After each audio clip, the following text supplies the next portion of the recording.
بسم اللہ الرحمن الرحیم۔ السلام علیکم دوستو، امید ہے آپ سب خیریت سے ہوں گے۔ ایک دن رسالت مآب صلی اللہ علیہ وسلم گھر میں آرام فرما رہے تھے کہ عام خواب میں حضرت جبرائیل علیہ السلام سبز ریشم پار پوشیدہ سیدنا حضرت عائشہ صدیق رضی اللہ عنہ کی تصویر لائے اور عرض کیا، یا رسول اللہ صلی اللہ علیہ وسلم، یہ خاتون اس دنیا اور آخرت میں آپ کی زوجہ ہیں۔ بیوی کا چہرہ دیکھنے کے بعد آپ صلی اللہ علیہ وسلم نے خواب میں ہی ارشاد فرمایا، اگر یہ خواب اللہ تبارک تعالیٰ کی طرف سے ہے تو ضرور پورا ہوگا اور اللہ تعالیٰ ایسی زوجہ ضرور عطا فرمائیں گے۔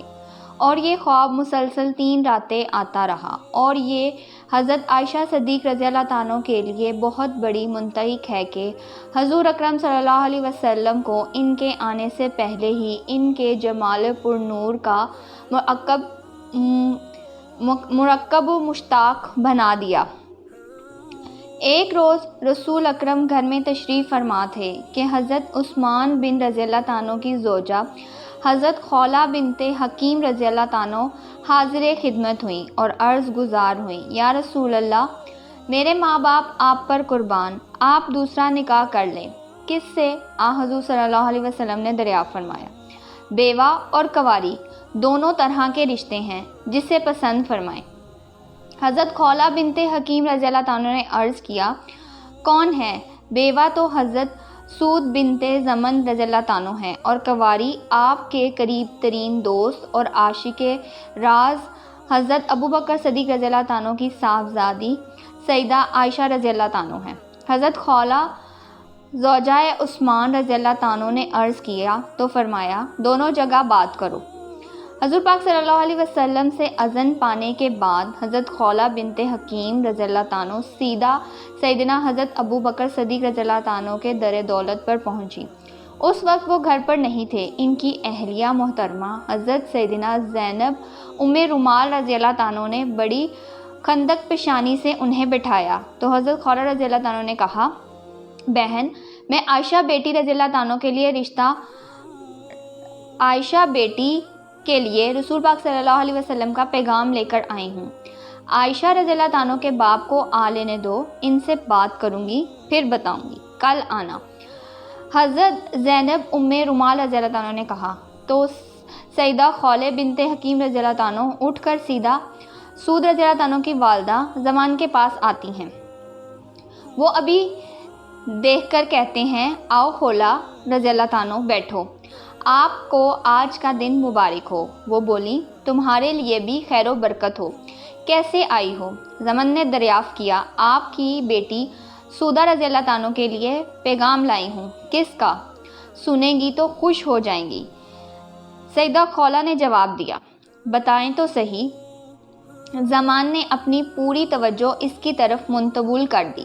اللہ کے محبوب برحق صلی اللہ علیہ وسلم کا لاریب ذاتی اور خاندانی الحاظ سے آپ سے بہتر اور کوئی نہیں ہے۔ زمان نے خوشی کا اظہار کرتے ہوئے کہا، پھر کیا ارادہ ہے؟ سیدہ خولہ رضی اللہ عنہ نے دریافت کیا، ذاتی طور پر مجھے اعتراض نہیں، لیکن سودا رضی اللہ عنہ کی مرضی دریافت کر لوں۔ زمان نے مشورہ دیا تو وہ اٹھ کر ان کے پاس چلی گئیں۔ انہوں نے سیدہ خولہ رضی اللہ عنہ کو دیکھا تو بڑی محبت سے بٹھایا۔ کیسے آئی ہیں؟ انہوں نے دریافت کیا، رسول پاک صلی اللہ علیہ وسلم تم سے شادی کرنا چاہتے ہیں، کیا مرضی ہے؟ سنا تو اپنی سماجت پر یقین نہ آیا کہ اس عمر میں، جبکہ عمر 50 سال تھی۔ دوسرے دن حضرت خولہ بنت حکیم رضی اللہ عنہ دوبارہ سیدنا حضرت ابوبکر صدیق رضی اللہ عنہ کے گھر گئیں۔ وہ منتظر تھے۔ جب وہ بیٹھ گئیں تو گویا ہوا، خولہ رضی اللہ عنہ، مجھے تمہارے وساطت سے حضور پاک صلی اللہ علیہ وسلم کا پیغام ملا ہے۔ میرا جو تعلق آپ صلی اللہ علیہ وسلم سے ہے، اس کی روشنی میں کیا یہ جائز ہے؟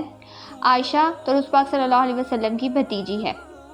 میں حضور پاک صلی اللہ علیہ وسلم سے اس موضوع پہ بات کروں گی، پھر اطلاع دوں گی۔ حضرت خولہ بنت حکیم رضی اللہ عنہ نے کہا اور اٹھنے لگی تو حضرت ابوبکر صدیق رضی اللہ عنہ نے فرمایا، ایک اور بات ہے۔ وہ کیا ہے؟ میں عائشہ کے لیے جابر بن عمال کے وعدہ کر چکا ہوں، وعدہ خلافی ہوگی۔ اس طرف سے کوئی جواب نہ ملا۔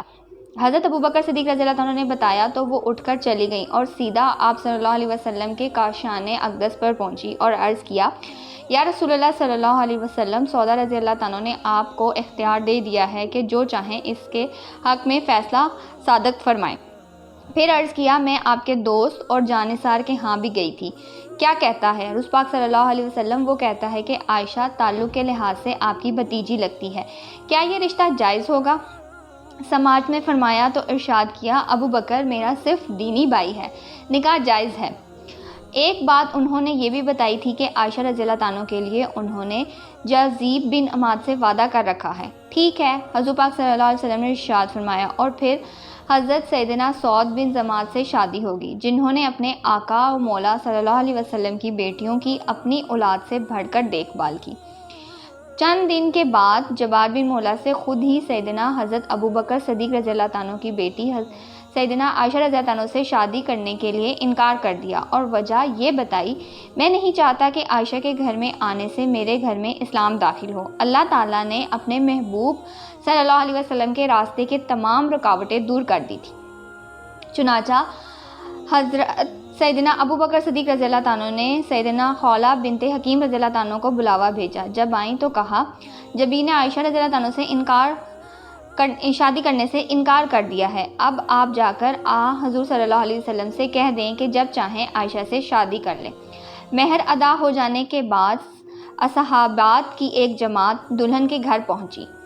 سیدہ عائشہ صدیق رضی اللہ عنہ کو دلہن بنایا گیا اور پھر اس کمرے میں لایا گیا جہاں انصار کی عورتیں منتظر تھیں۔ انہوں نے بڑی محبت اور خوشی سے دلہن کا استقبال کیا اور کہا، تمہارا آنا خیر و برکت اور نیک و فال ہو۔ تھوڑی دیر کے بعد رحمت العالمین سرور کونین رضی اللہ عنہ بھی تشریف لے آئے۔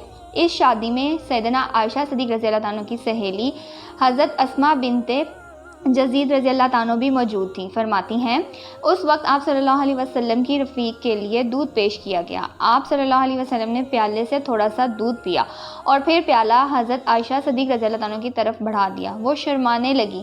میں نے کہا، رسول پاک صلی اللہ علیہ وسلم کا اطاعت واپس نہ کرو۔ پھر انہوں نے شرماتے شرماتے پی لیا اور ذرا سا پی کر رکھ دیا۔ رسول پاک صلی اللہ علیہ وسلم نے فرمایا، اپنی سہیلیوں کو دو۔ انہوں نے کہا، یا رسول اللہ صلی اللہ علیہ وسلم، ہم کو اشتہا نہیں۔ فرمایا، جھوٹ نہ بولو، آدمی کا ایک جھوٹ لکھا جاتا ہے۔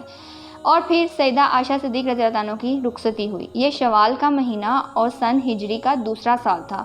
ام المومنین سیدہ عائشہ صدیق رضی اللہ عنہ جب میکے سے رخصت ہو کر حرم نبی میں رفاق افزاد ہوئی تو رہائش کے لیے آپ کو جو حجرہ ملا وہ مسجد نبی سے منسلک تھا۔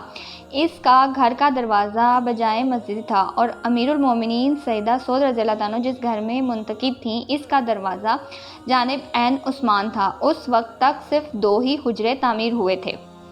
حضور پاک صلی اللہ علیہ وسلم کی دونوں صاحبزادیاں سیدہ حضرت ام کلثوم اور سیدہ حضرت فاطمہ رضی اللہ عنہ امیر المومنین حضرت سعود بن زمان رضی اللہ عنہ کے ساتھ رہتی تھیں۔ ایک دن آپ صلی اللہ علیہ وسلم تشریف فرما رہے تھے کہ سیدہ عائشہ صدیق رضی اللہ عنہ نے بچیوں کی شادی کا ذکر چھیڑ دیا اور عرض کیا، یا رسول اللہ صلی اللہ علیہ وسلم، بچی اس قابل ہیں کہ ان کی شادی کر دی جائے۔ ایک تجویز ہے، کیا آپ صلی اللہ علیہ وسلم نے ارشاد فرمایا، کیوں نہ سیدہ فاطمہ رضی اللہ عنہ کی شادی حضرت علی رضی اللہ عنہ سے کر دی جائے۔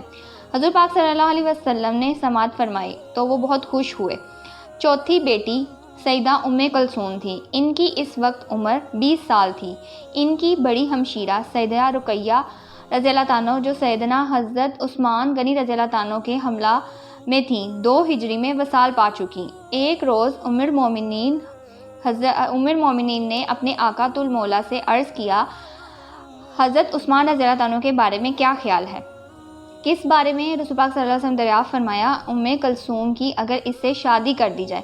تجویز نہایت مناسب تھی، چنانچہ رشتہ طے پا گیا اور پھر وہ 30 ہجری میں رخصت ہو گئی، اپنے خاوند کے پاس تشریف لے گئی۔ ام المومنین سیدہ عائشہ صدیقہ رضی اللہ عنہ نے ایسی بے مثال محبت اپنائیت کا سبب دیا کہ طریق سوتیلی اولاد کے ساتھ ایسی مثال سلوک پیش کرنے سے قاصر ہے۔ ایک مرتبہ سیدہ عائشہ صدیقہ رضی اللہ عنہ نے عرض کیا، یا حبیب اللہ، نکاح میں عورتوں کی رضامندی لازمی ہے، لیکن کنواری لڑکیاں شرم سے اظہار نہیں کرتی۔ ارشاد فرمایا، اس کی خاموشی ہی اس کی اجازت ہے۔ ارشاد فرمایا اس کی خاموشی ہی اس کی اجازت ہے۔ ایک دن رسول پاک صلی اللہ علیہ وسلم سے عرض کیا، یا محبوب اللہ صلی اللہ علیہ وسلم، اس مسئلے میں حکمت عطا ہو کہ دوسرے دین کے فرائض کی طرح کیا جہاد بھی عورتوں پر واجب ہے؟ ارشاد فرمایا، اے عائشہ رضی اللہ عنہ، عورتوں کے لیے حج ہی جہاد ہے۔ اس طرح ایک مرتبہ رسول پاک صلی اللہ علیہ وسلم سے پوچھا، کیا کفار المشرکین کے نیک اعمال کا انہیں آخرت میں کوئی اجر ملے گا؟ ام المومنین سیدہ عائشہ رضی اللہ عنہ کے سوالوں کا حضور پاک صلی اللہ علیہ وسلم نے جواب مرمت فرمایا، ایمان باللہ اور ایمان بالآخرت کے بغیر کوئی نیک عمل قابل قبول اور لائق جائز نہیں۔ یا رسول اللہ صلی اللہ علیہ وسلم سے صحابہ کرام رضی اللہ عنہ نے پوچھا، آپ کے نزدیک سب سے زیادہ محبوب کون ہے؟ فرمایا، عائشہ رضی اللہ عنہ۔ عرض کیا، مردوں میں سے؟ ارشاد فرمایا، ان کے والد۔ جب تک حضور پاک صلی اللہ علیہ وسلم کی طرف زوجہ محترمہ حضرت عائشہ صدیق اور سیدہ سعد تھیں تو آپ باری باری ہر ایک بیوی کے پاس شب بشا ہوتے تھے۔ جب وقت گزرنے کے ساتھ اور زوجہ محترمہ بھی آئیں، پھر بھی سب کے لیے باری مقرر تھی۔ حضرت سعود بنت زمان رضی اللہ عنہ عمر رسیدہ تھیں۔ انہوں نے اپنی باری کا دن اپنے محبوب صلی اللہ علیہ وسلم کی خوشدی رضوائی کے لیے حضرت عائشہ صدیق رضی اللہ عنہ کو دے دیا تھا۔ اس کے بعد آپ صلی اللہ علیہ وسلم 2 دن سیدہ عائشہ صدیق رضی اللہ عنہ کے پاس رہتے اور ایک دن دوسری زوجہ کے ساتھ گزارتے تھے۔ محبت کی شرط بڑی عجیب ہے، اس میں اگر کبھی ناراضگی بھی ہو جائے تو وہ بھی محبت ہی ہوتی ہے۔ سیدہ عائشہ صدیق رضی اللہ عنہ کے ساتھ ایسا ناز و نخات تھا جیسا کہ محبوب کے درمیان ہوتا ہے، اور وہ جو چاہتی تھی بلا جھجک عرض کر دیتی تھی۔ ایک دن رسول پاک صلی اللہ علیہ وسلم حضرت عائشہ صدیق رضی اللہ عنہ کے حجرے میں تھے اور باہمی باتیں کر رہے تھے۔ رسول عرب صلی اللہ علیہ وسلم نے ارشاد فرمایا، اے عائشہ رضی اللہ عنہ، میں جانتا ہوں کبھی مجھ سے خوش ہوتی ہو اور کبھی خفا ہوتی ہو۔ عرض کیا، یا محبوب اللہ، آپ کیسے جانتے ہیں؟ ارشاد فرمایا، جب تم خوش ہوتی ہو تو کہتی ہو لا رب المحمد، یعنی محمد صلی اللہ علیہ وسلم کے رب کی قسم، اور جب خفا ہوتی ہو تو کہتی ہو لا رب الابراہیم، یعنی ابراہیم علیہ السلام کے رب کی قسم۔ یہ سن کر سیدہ عائشہ رضی اللہ عنہ نے عرض کیا، یا رسول اللہ صلی اللہ علیہ وسلم، آپ نے بالکل صحیح فرمایا۔ اور پھر عرض کیا، میں نہیں چھوڑتی مگر صرف آپ کی اسم کو، لیکن آپ کی ذات گرامی اور آپ کے یار میرے دل میں ہے، اور میری جان آپ کی محبت میں مستفق ہے۔ اس محبت میں کوئی تحذیر نہیں ہے۔ ایک روایت میں ہے کہ ام المومنین حضرت عائشہ رضی اللہ عنہ نے عرض کیا، یا حبیب اللہ، میرے لیے دعا فرمائیں کہ اللہ تعالیٰ مجھے جنت میں آپ صلی اللہ علیہ وسلم کی زوجہ محترمہ میں سے رکھیں۔ آپ صلی اللہ علیہ وسلم نے ارشاد فرمایا، اگر تم اس مرتبے کو جانا چاہتی ہو تو کل کے لیے کھانا بچا کے نہ رکھو، اور کسی کپڑے کو جب تک کہ اس میں پیون لگ سکتا ہے بیکار نہ کرو۔ غزوہ بنی تابوک میں جاتے وقت سیدہ عائشہ صدیق رضی اللہ عنہ نے اپنی بڑی بہن سیدہ حضرت اسماء بنت ابو بکر رضی اللہ عنہ سے ایک ہار لے کر زنتن فرمایا تھا۔ واپسی پر ایک مختصر پڑھنے کے دوران ہار ٹوٹ گیا اور ہار کہیں گر گیا۔ حضور پاک صلی اللہ علیہ وسلم یہاں قیام طویل کر دیا تاکہ گمشدہ ہار مل جائے۔ اس منزل میں پانی نہ تھا اور مہاجرین کے پاس بھی پانی نہ تھا، اور نماز کا وقت فوت ہونے کے قریب تھا۔ بعض لوگوں نے سیدنا حضرت ابو بکر صدیق رضی اللہ عنہ سے شکایت کی، یہ تکلیف ہار کے گمشدگی کی وجہ سے پہنچی ہے۔ یہ سن کر وہ اپنی بیٹی کے پاس آئے تو اس وقت حضور پاک صلی اللہ علیہ وسلم ان کے آغوش میں سر اقدس رکھے استخاٹ تھے۔ سیدنا ابو بکر صدیق رضی اللہ عنہ نے اپنی بیٹی پر غصے کا اظہار کیا اور ہاتھ سے ٹھوک دیا، لیکن سیدہ عائشہ صدیق رضی اللہ عنہ نے جج تک نہ کی۔ مبارک محبوب عالی شوہر اور اللہ تعالیٰ کے حبیب صلی اللہ علیہ وسلم کی چشم مبارک خواب سے بیدار ہو جائے۔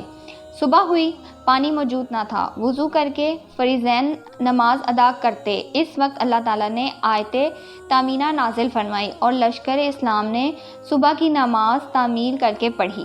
اس کے بعد جب اونٹ کو اٹھایا گیا تو ہار اونٹ کے نیچے سے برآمد ہوا۔ گویا اس میں یہی حکمت الہی تھی کہ شریعتین کی حمایت میں مسلمانوں کے لیے آسانی اور سہولت مہیا کی جائے۔